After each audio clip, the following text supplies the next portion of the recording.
I'm loving it.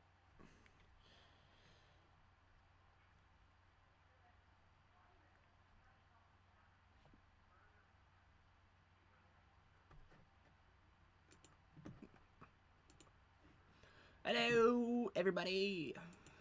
What's up? Let me just send this out real quick. And then I will start the show. And my bad. I know this show was supposed to happen this morning, but some stuff happened. I had to go help paint my grandparents' house, and I have to do that tomorrow too. So I apologize in advance. So let me just send this out. Ba-da-ba-ba-ba. Ba-da-ba-ba.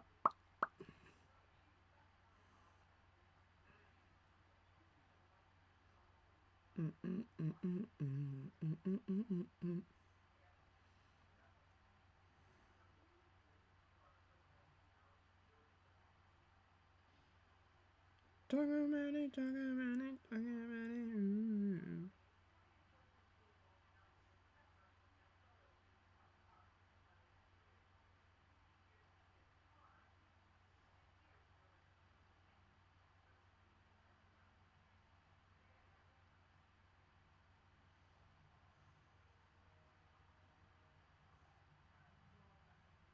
All right.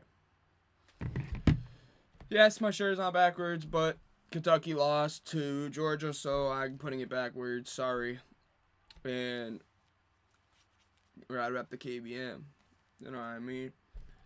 So, and let's start the show with how I did this past week on my predictions. I went 7, 4, 14, 50%. Did better than I did last week. Proud. I got an upset pick. I got one of my upsets. Washington State. Washington State won. I picked that one correct. But a lot of games, a couple games that surprised me. A couple games that were closer than everyone expected them to do. And some games that were a blowout that no one expected to be a blowout. Well, this college football. And we had a couple injuries. Some big injuries. So let's get into the first game. Wait a minute. Let me pop this back up.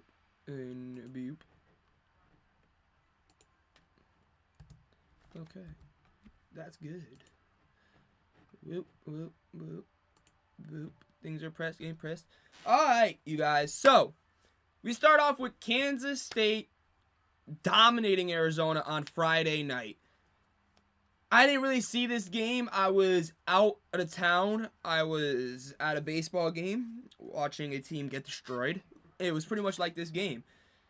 Arizona just didn't show up. If I'm going to be completely honest, no one showed up for Arizona. I mean, T-Mac did have over 100 yards, but it was pretty much T-Mac and Fafita on that offense.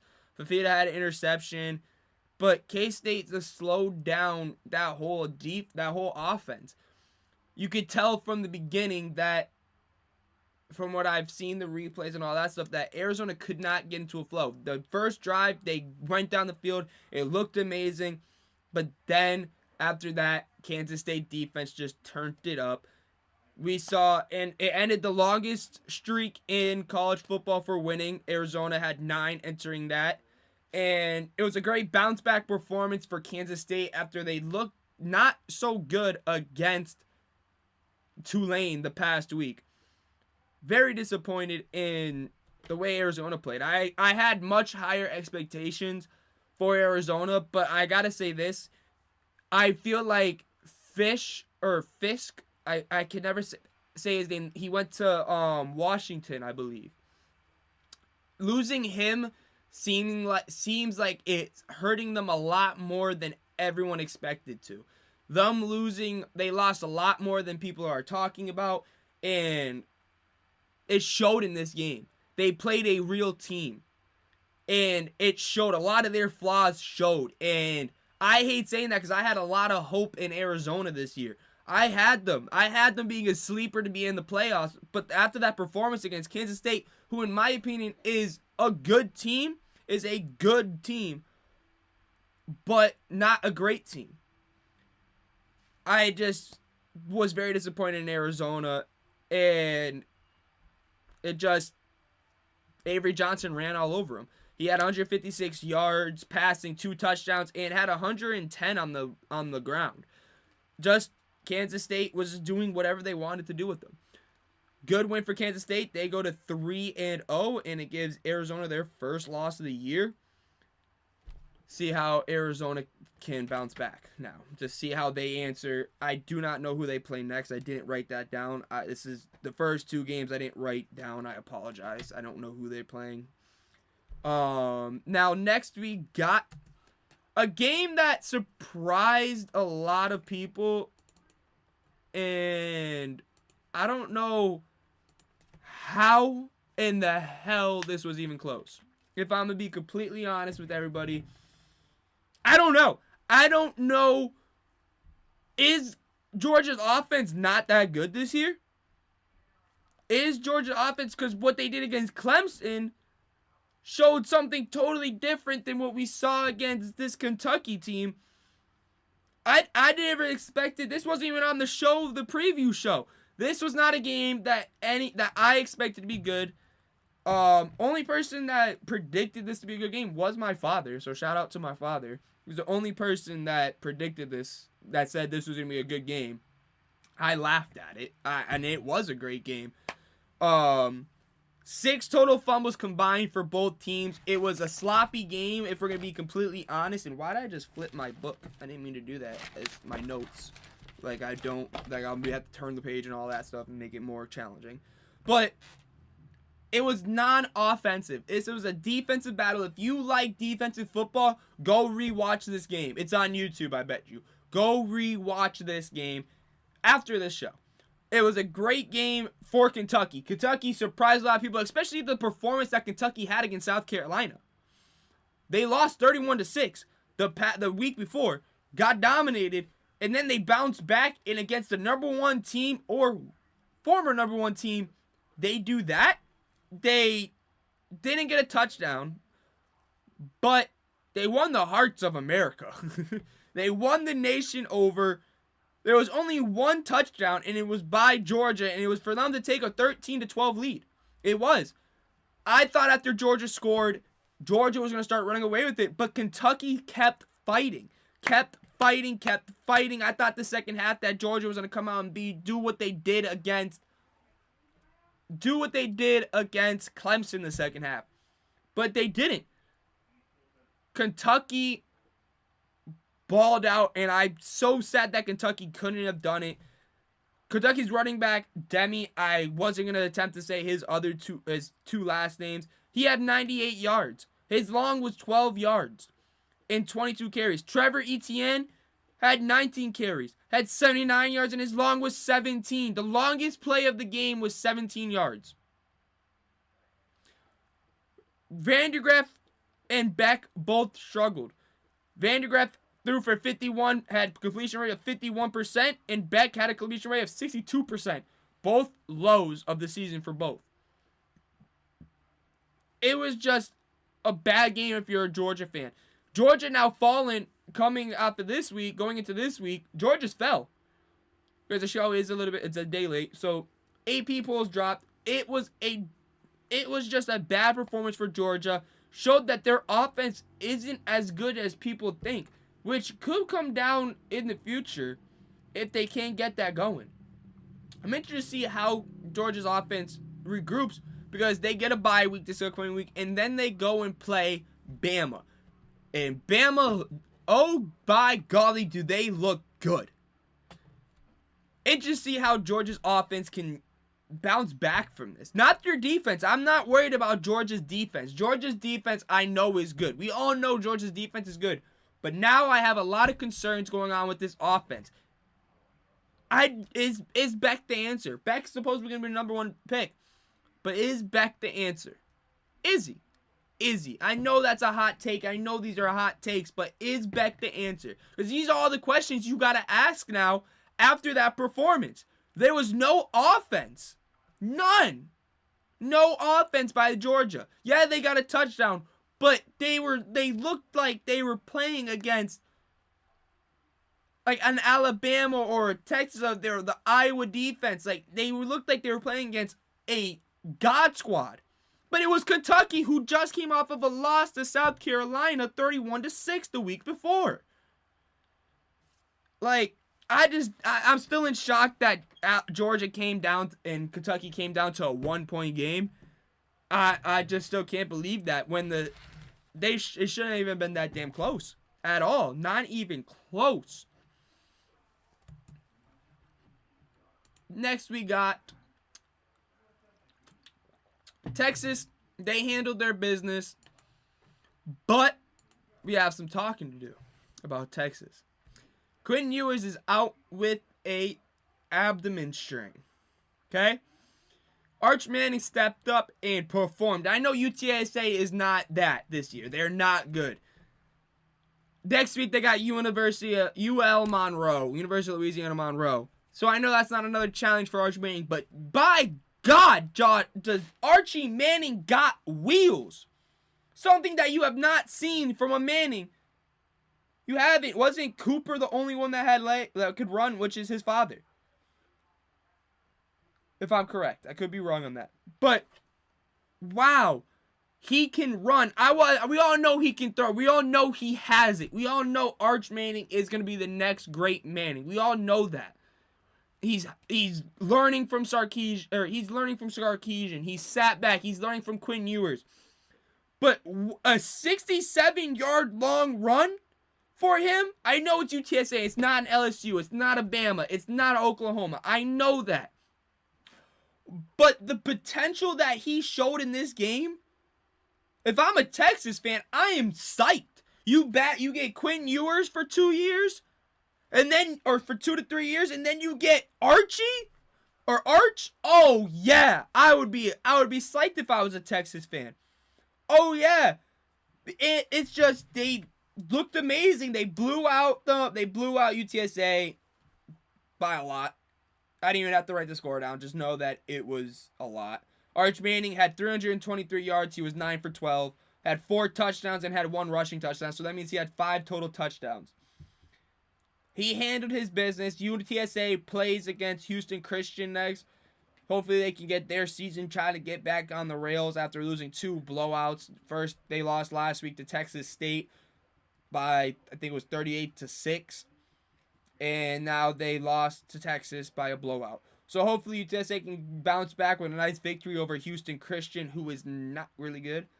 And looks like Texas is going to be playing get another W to stay undefeated. And they are also the #1 ranked team in the nation now. So good for Texas. And something to talk about is Texas offense had 614 yards total offense, averaged 13.3 yards per pass, and had 5.3 per carry. Their offense is moving, and I can't wait till they play Georgia this year. I want to see how this Texas offense goes up against that Georgia defense. That seeming really good.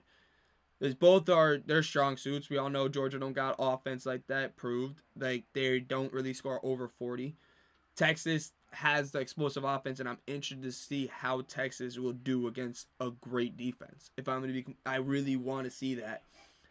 And I want to see how they handle Ewers' abdomen strain.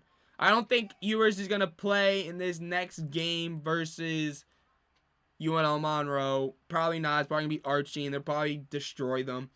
So I'm just interested to see how their offense does. And there was too many players to talk about in this game for offense. Arch was the #1. And then Bond and Cook both had 2 receiving touchdowns. And then we can talk about their linebacker, Ethan Burke, who had a 30-yard pick 6.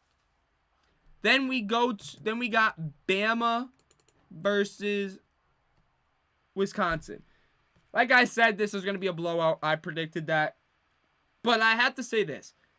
First drive, Tyler Van Dyke, the quarterback for Wisconsin, was putting together, and you guys know I was talking a lot of shit about Van Dyke.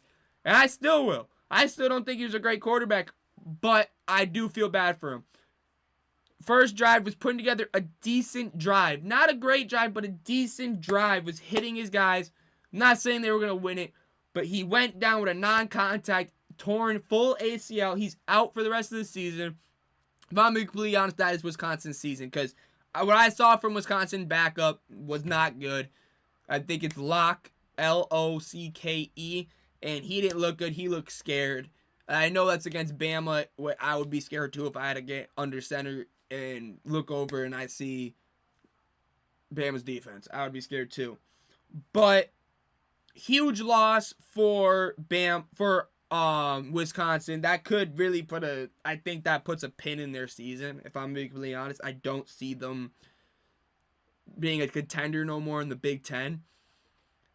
So I think that once Van Dyke went down, you saw the sails, the wind get taken out of Wisconsin's sails. I think that Milroe has found his favorite target, and I think it's 17-year-old freshman Ryan Williams, who had himself another great game with 4 receptions, 78 yards, and a touchdown. And that touchdown, you guys, let me tell you, it was a great catch. Great throw, threw it perfect. Milroe threw it perfectly into the breadbasket. Beautiful play. Very psyched about that. And Milroe had himself a damn game. He had 271 total yards, 3 passing touchdowns, and 2 rushing touchdowns. Milroe had himself a game, trying to get himself back in that Heisman talk. I still think Cam Ward is number 1 in that Heisman talk, and then Ashton Genty is number 2, and then maybe Milroe. But what a game for Bama, beating Wisconsin 42-10. Big blowout. Bama gets a bye week 2, and then they go and play Georgia. And what a game that is going to be. It is set up for a classic. Georgia struggling, not getting knocked down a peg. And that's week 5. Next week we don't get Bama and Georgia don't play this upcoming week. And then they will play each other then week 5. So you already know we're going to be hyping that game up, that week 5 show. But yeah. Then we see Wisconsin, they have a bye week 2, and then they travel to LA to play with USC. So their world doesn't get any easier. Feel bad for Wisconsin fans. I hope that they finish season with a winning record. But from what I saw from that backup and from what I saw from that offense, it wasn't great, but it was against Bama, who has a great defense. So I'm interested to see how they do against that USC team.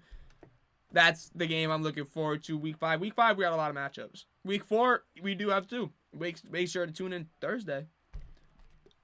Excuse me. All right, let's see. Now we got a game, arguably one of the top games of the week, top 3 games of the week in my opinion. Because BC held their own. I got to give BC credit. BC held their own against Missouri. A 1-touchdown game. Missouri did what they had to do. They were running it. I got to say that it wasn't their passing game that impressed me this game for Missouri. It was their run game. Nate Noel had 22 carries, 121 yards. He didn't have a touchdown, but he was running it. He was setting up the plays for Missouri to go down the field. He was setting that stuff up, and I was impressed by it. Missouri had a run game, something that I wasn't expecting. I knew they had a good running back. They had Nate Noel he's from App State, and they have Marcus Carroll, who's from Georgia State. 2 great running backs at their old respected schools. And now we're at Missouri. Both of them are good running backs. I knew they had a good running game, but I didn't expect them to pull it those run game, like to start using that run game against BC. I really didn't. And BC went up early. They went up 14-3, I believe it was, early. They went up 14-3, and I thought BC may run away with this. But then Missouri calmed down and started playing Missouri football and started going. Boston College couldn't get nothing going on the ground. They were struggling. They only had 49 total yards on the ground, 26 carries. Not good at all. But what I can say was good was Castellanos. Castellanos passed for 249 yards, 3 touchdowns. He did have 2 interceptions, which did hurt. but I was very impressed with him. He never put his head down. He kept leading the BC. He kept fighting for BC. He kept fighting and fighting. Every drive he was out there, he was fighting. But the one thing that I can say that BC would need to improve on is their run game, but is their defensive line. I was not impressed by their defensive line. Was not. But I got to shout out the Missouri kicker, Blake Craig. He had 13 of the 27 points that were scored in this game. So great game for you. Luther Burden, also shout out to Luther Burden. He had himself a game with 6 receptions, 117 yards, and 1 TD. There's some plays that I was not impressed with Luther Burden, but then there were some plays that did impress me. So I'm interested to see how he keeps going through the season. I saw some things in this game that I would like to see him improve on. But overall, great game by Missouri and great game by BC. And in my opinion, I think BC should still be ranked. Yes, I know they were 24th and they lost, but they kept it a 6-point game with a number 6 team in the country. Like, they deserve their respect, and I still think. And now, in my opinion, the question is now, is BC a sleeper or are they not even a sleeper now? Are they gonna compete for that ACC title? Because from what we've seen, the ACC isn't as good as we all thought. Florida State was the favorite going into the season. We all know Florida State is out now. Norvell is going to be fired soon. They just signed him, but Norvell will more than likely get fired because he's starting to talk about DJ too much. We'll get into that. Not really much because I don't like Florida State. It's just annoying to talk about at this point. We'll get into that. But BC could win the ACC this year. Only team that you have some sleepers. You have Syracuse who's in there. You got Georgia Tech, who could still be a power. You have Clemson. You have a lot of teams that are still questionable. But BC has shown that they can compete against a good SEC team, a top SEC team. So I'm interested to see how Missouri keeps going through the season, but how BC ends their season. I'm interested to see how BC ends their season in the ACC play. I want to see that because if they could do that against the Missouri team who's in the SEC, who's competing for the SEC title, I'm interested to see how Boston College can compete against the ACC teams. Now we got, in my opinion, the game of the week. Yes, Kentucky, Georgia could have been, but the hype that went into this game, it lived up to it. And wow, did these refs play a lot in this game. South Carolina lost this game. They beat themselves. I have to say that they beat themselves. They had this game. They should have had so many. It should have been at one point, I believe it should have been 27-7 at one point, if I remember correctly. Or 17-0. Yeah, they should have been blowing LSU out. LSU got lucky by the refs calling everything. There was 22 total penalties in this game. Why is everything a penalty in this game? It was pissing me off. Every damn play, there was a flag. Yes, we want penalties, but refs, get out of the game. Stop controlling. I feel like in college football, especially this year, college football and NFL, I've seen the refs are playing too much into the game. Let them play. It's football. Let them play. 22 penalties in a game is way too damn much. Way too damn much. Every little thing they were throwing a flag for. And it was annoying to see. But we got to talk about Sellers. Norris Sellers, South Carolina quarterback, went down with a twisted ankle. Wasn't the same. And then Robbie Ashford, Auburn transfer. Robbie Ashford had to step up. He did what he could do, but it wasn't enough. Once you saw Sellers go down, you could see like the energy kind of changed a little bit. But they kept fighting. South Carolina has that dog in them. I'm going to say that. South Carolina has that dog in them. They were fighting until the end. They kept going and going and going. I give South Carolina all the credit in the world. And LSU, y'all suck. I'm going to be straight up with y'all. LSU, y'all gonna get killed when you play your Bamas, when you play Texas. Y'all gonna get killed. Y'all ain't good. I'm gonna be completely honest with you. Brian Kelly, you're gonna get killed in the SEC just like normal. You can't win big games. I'm a Notre Dame fan, so I can say that because, hey, Brian Kelly, fuck you still. So I was not impressed with Will Campbell. Know that star offensive line that they're talking about with LSU.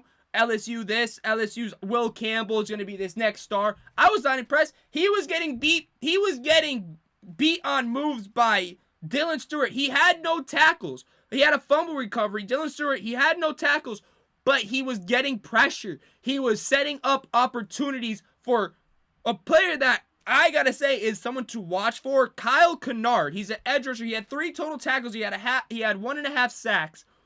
He was the edge rushers for South Carolina. Too bad that Kennard's a senior. I wish he was a junior or a sophomore because that South Carolina would have a god squad on edge. Unstoppable edge rushers for the next 2 years. But it's not working out that way, and it's looking like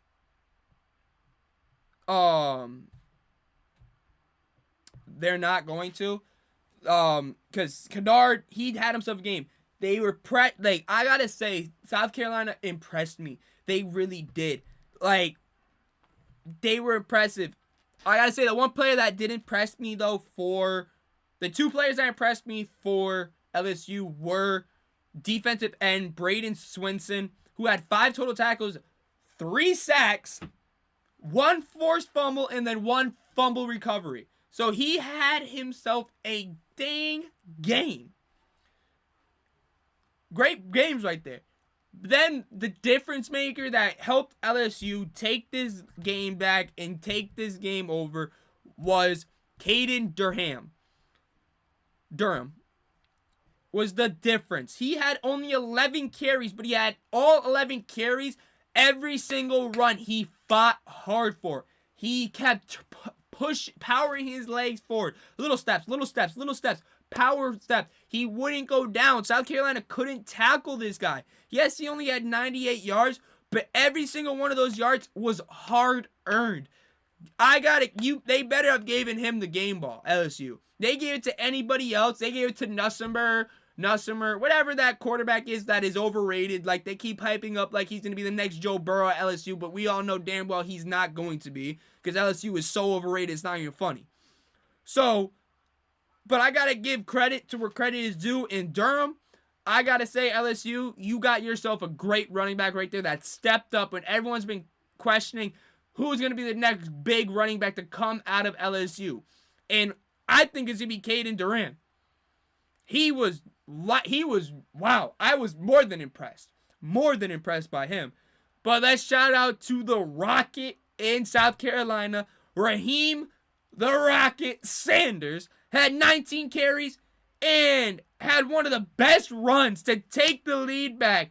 It was a great run by Rocket Sanders, but too bad it didn't matter. He had 19 carries, 143 yards, and 2 touchdowns. Also, Sellers, before that injury, he had 2 rushing touchdowns too. So, SC was doing great. They had to tie it up. They could have tied it up with a 49-yarder with their kicker, but their kicker missed it, and they lost the game 36-33. But South Carolina, wow, do they got a future ahead of them. If you are a South Carolina fan, I would be happy as a pig in mud. Wow, because South Carolina's got a good future. They have young players, young talented stars that have a lot of potential. So I'm interested to see how South Carolina handles the rest of this season. How do they bounce back after that? It was a heartbreaking loss and at home. So I want to see how they bounce back, if I'm going to be completely honest with y'all. Then we got Oregon. Wow. Oregon finally seems like they got their offense woken up. Finally, you guys, Oregon's offense has awoken. 546 total offensive yards. Finally. And that second half, Oregon turned it up. That they did. They looked like the Ducks that we all hyped them up to be. They did. They weren't crazy explosive plays, nothing crazy, but good plays. It was that Oregon offense they're making the plays, the right plays. They were scoring. They were making the plays that they had to make. I'm happy Oregon finally did that. They finally stepped up. And I got to say this, Oregon State's defense is horrible. Like, horrible. Horrible. But the difference was the Oregon run game. Jordan James had 12 carries, 86 yards, and 2 touchdowns, 7.2 for our average. 7.2 per run by him. That's insane. They're averaging 7.5 yards per run, and they're averaging 11.3 per pass. They were doing what they wanted. At half, it was 22-14. The game ended. Oh, hold up. 1 minute. What did the game end? Hold up. Oh, my bad. I forgot the score. I apologize. I forgot the score. I didn't write it down. My brain. Load. 49-14. At halftime, it was 22-14, you guys. Oregon State didn't score in the second half. Oregon came out there that second half and showed why their offense was one of the top in the thing. It only took till the second half of week 3 for them to do it. So good for them. Hopefully they got a bye week next week. Another team with a bye week. And then they go play at UCLA. We all know UCLA is not. That's why Oregon has another chance to have another blowout victory there. Then Oregon State hosts Purdue next week. So hopefully they can get bounce back victory there. Then we got, like I predicted, Washington State wins the Apple Cup. Everyone was saying, oh, Washington's going to win that. Washington this. Why don't y'all believe in Washington State? John Mater was the difference. 17 for 34. Not the greatest, not even the closest. 50% passing, but 245 yards, 7.2 average for pass. Had a touchdown, had an interception. But the difference that Mater does is he can run. He can run the ball. Had 16 carries, 62 yards, and had 2 touchdowns with it. He was the difference maker for him. He could do it. What do you want him to do? I can't wait to see how he plays the rest of the year, because he was running the ball. People are not giving this guy the respect he needs.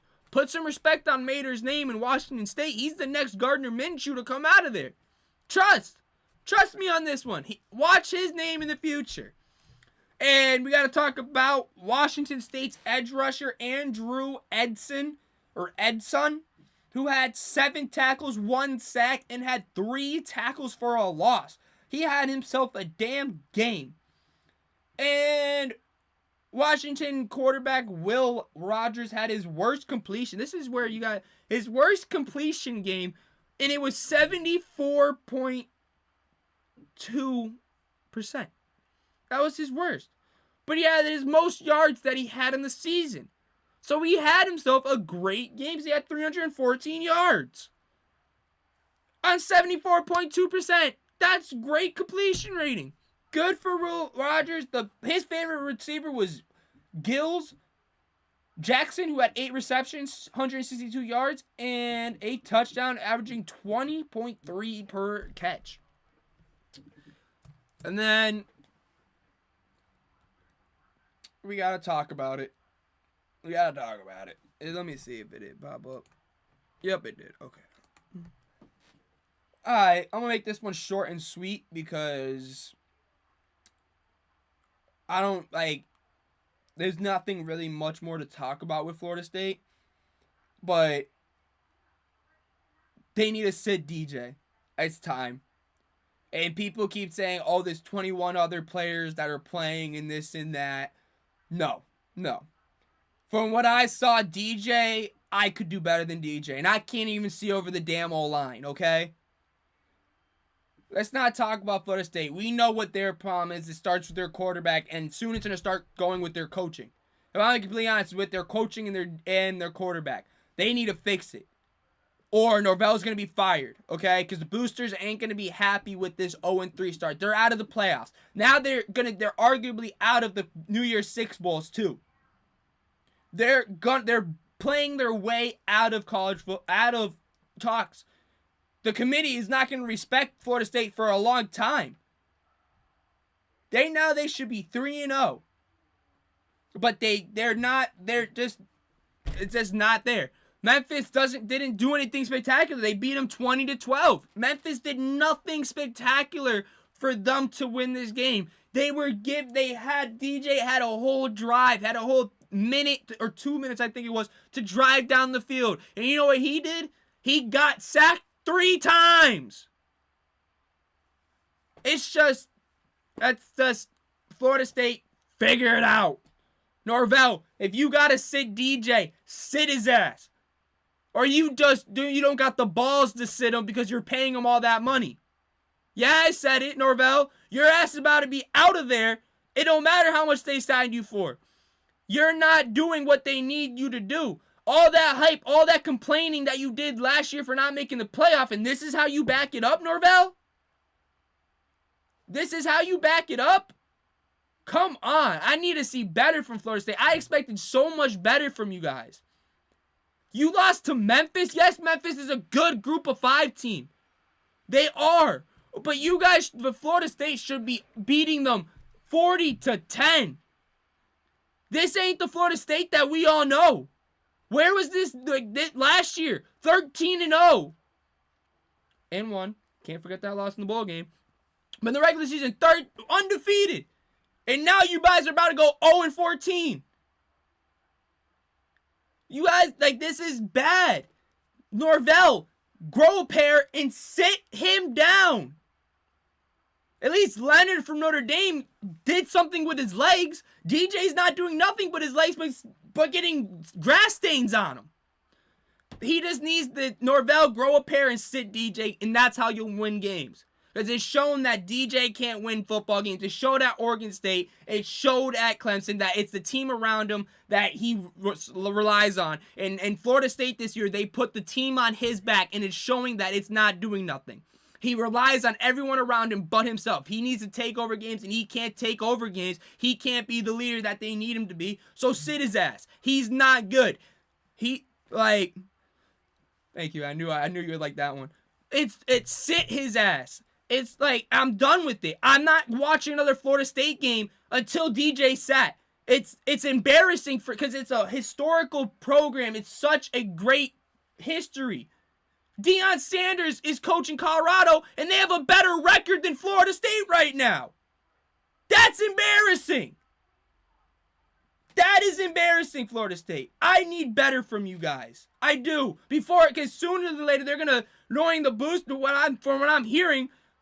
I'm hearing, and I know that my brother's listening to this, and he's not going to like this at all, but from what I've been hearing, the rumor going around, Deion's going to be the next Florida State coach.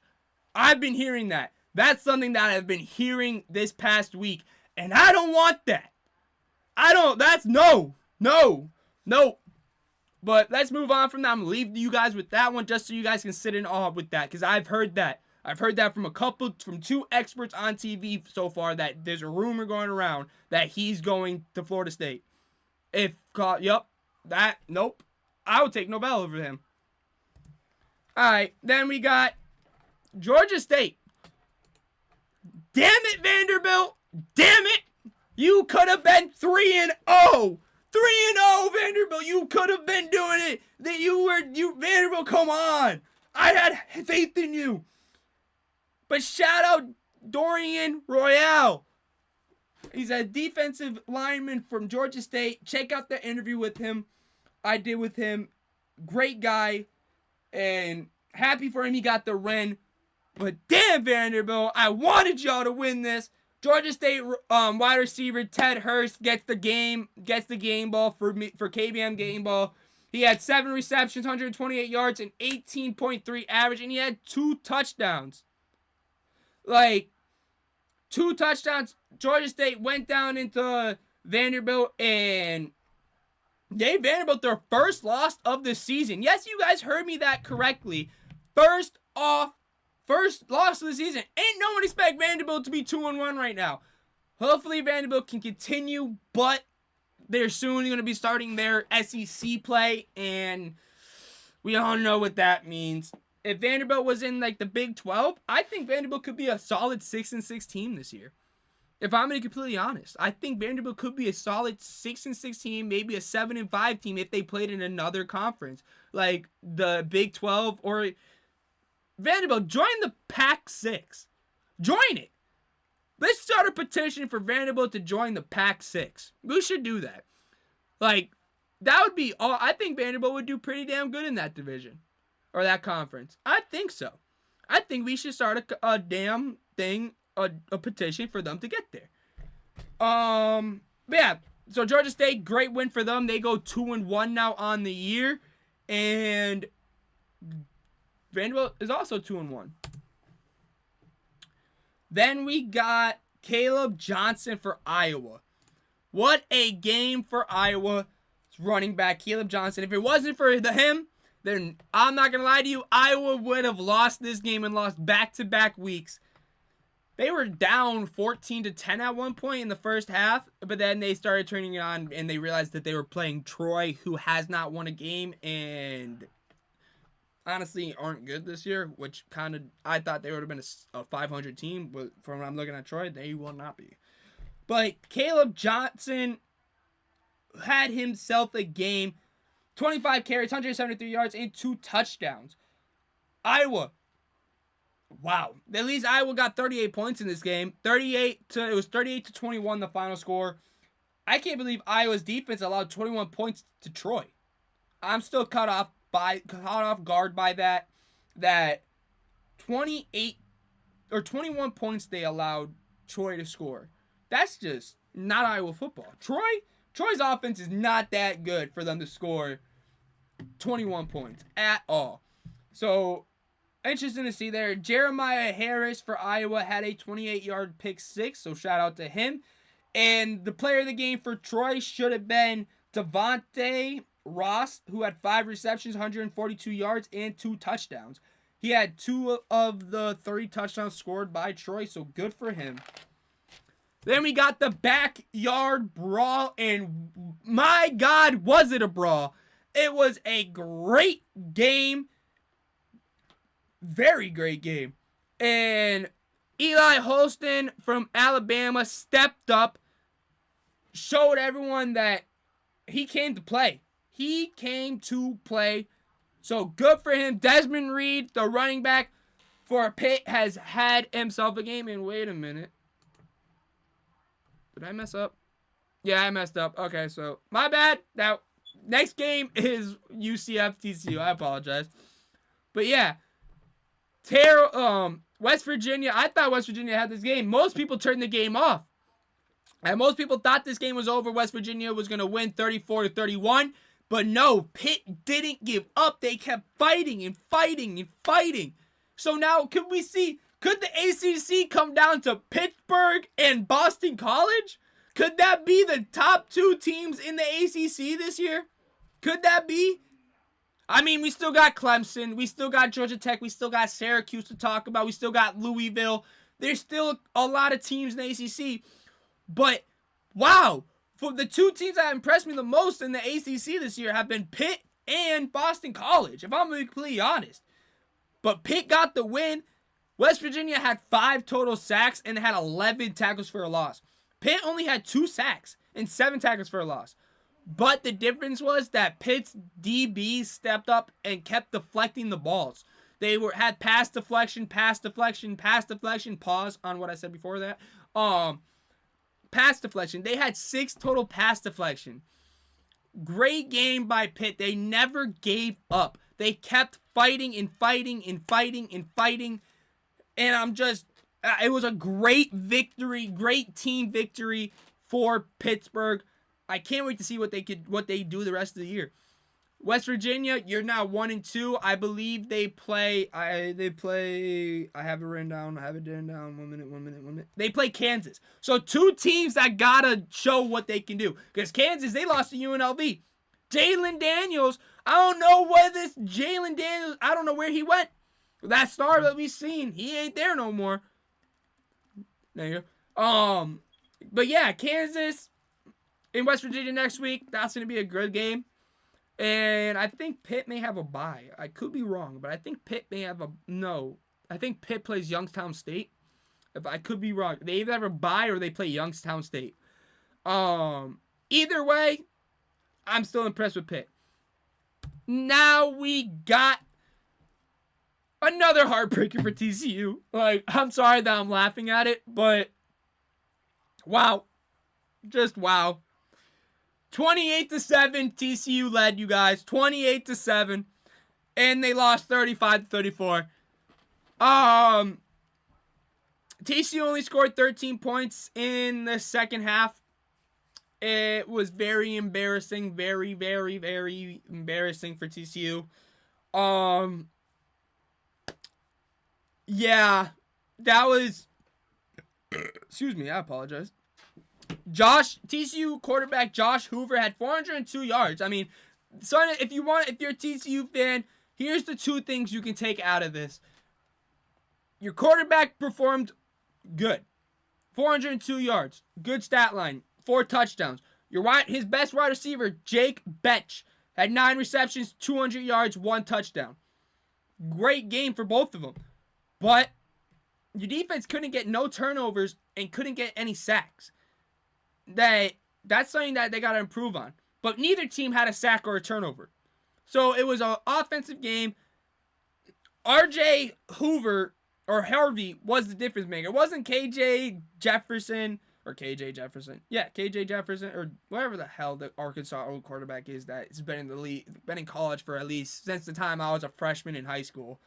His ass need to go to a retirement home. RJ Harvey was the difference. Had 29 carries, 180 yards, and 2 touchdowns. He was the difference maker. Kobe Hudson had himself another game for UCF. Wide receiver. Had 6 receptions, 145 yards, and 2 touchdowns. UCF gets a big win. TCU, where do you go from here now? 28-7, you guys are up, and they came back and won. Wow. That was just bad for business if you are a TCU fan. Another heartbreaking loss. At least it wasn't in the national championship this time. At least it wasn't. But we're going to talk about Florida teams sucking. There's one Florida team worse than Florida State, and it's Florida Gators. Because, hey, Napier, you're gone. You're gone. You're gone. They're going to fire you so fast. You let a true freshman in Texas A&M beat you. Marcel Reed, no disrespect. You did have the game. 11 for 1,778 yards and 2 touchdowns. You did. But, wow. They went with 2 quarterbacks, Florida. They went Mertz and Lagway. They started Mertz. Right when they started Mertz, I knew this game was over. It was just a shit show for Florida. Florida lost 33-20. Florida just is done. They're done. I got nothing. I'm not defending them no more. I stuck my neck out trying to say that Lagway was the answer. Nah. They just need they need to redo everything now, Florida. They just need to redo everything. Just restart the program, restart it, just because it's not it. They can't do nothing. Their defense, their team just doesn't look like they want to play football no more. It's just not Florida Gator football that we all know. If you guys want to know the stats for Mertz and Lagway went 6 for 13, 54 yards, 6 for 13, 54 yards, 1 touchdown, 2 interceptions. Graham Mertz went 12 for 15, 195 yards, 1 interception, 1 touchdown. So Mertz had the better game, but still doesn't matter. They didn't do nothing. Texas A&M still had their way with them every single time Texas or Florida got the ball. They just didn't look good with it. And then we have now that's it. Okay. And then there's the last couple of things we gotta talk about is Utah was without Cam Rising. They still got the win. They beat Utah State 38-21. But Cam Rising was out with a hand injury. So who knows? But next they got a big challenge coming up week. So I think they sat Rising to make sure he was all good. Didn't want that hand injury to be worse than it already was. They got Oklahoma State coming in, or they going to Oklahoma State. They're going to Oklahoma State this upcoming week. So they wanted Rising all perfectly fine. So interested to see there. And Notre Dame's run offense is crazy. 364 total yards. But the problem with Notre Dame right now that I have to say is they lost 2 O-linemen. They already lost 1, so now they're down 3 total O-linemen from the beginning. Ashton Craig and Jordan Motelho both went down with season-ending injuries. So let's see how good that depth is with Notre Dame's O-line. So that's something to watch in the upcoming weeks. They have Miami, Ohio this upcoming week, another MAC team for Notre Dame. And as a Notre Dame fan, I'm scared of MAC teams after what we saw what they did against the other MAC teams. So, big past week. Lot of talking points, you guys. Interesting week. I just think that Georgia offense needs to figure it out. The top things, Georgia's offense needs to figure out. I can't wait to watch Arch Manning play against University of Louisiana Monroe. I know it's going to be a blowout, but it's like watching Arch. Arch is entertaining to watch. Like, the UTS game, I rewatched the highlights of that, and when Arch came in, you saw the crowd's reaction change. Like, Ewers is a great quarterback. Don't get me wrong. But Arch, he just has it. He has that swag to him, and it was amazing to see the crowd in. I can't wait to see how Arch Manning's career goes from there. And it was a great. And then also, I have an upset. Duquesne went and beat. Duquesne had an upset in the FCS level this past week. I don't know who they beat. Was it Youngstown State? I think it was Youngstown State. This is off the top of my memory, you guys. I believe it was Youngstown State. I'm looking it up right now. I believe it was Youngstown State, but I could be totally wrong. Let me, before I open my mouth and say stuff, then I get it wrong. Was it Youngstown? Yep, it was Youngstown State. They pulled off the upset after losing to Toledo first week, 49-10, and then getting shut out by Boston College, 56-0. They went to Youngstown State and pulled off the victory. What a victory for Duquesne. Great. And the game-winning play was by Jamari Clements, who had a 35 touchdown run. So good for Duquesne. Shout out to the Duquesne Dukes. And good for them.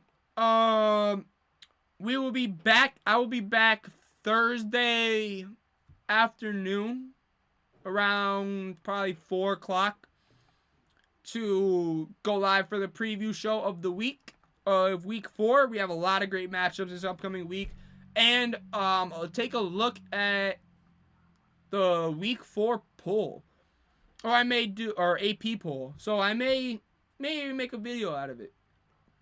But make sure you guys hit that subscribe button if you guys are new here.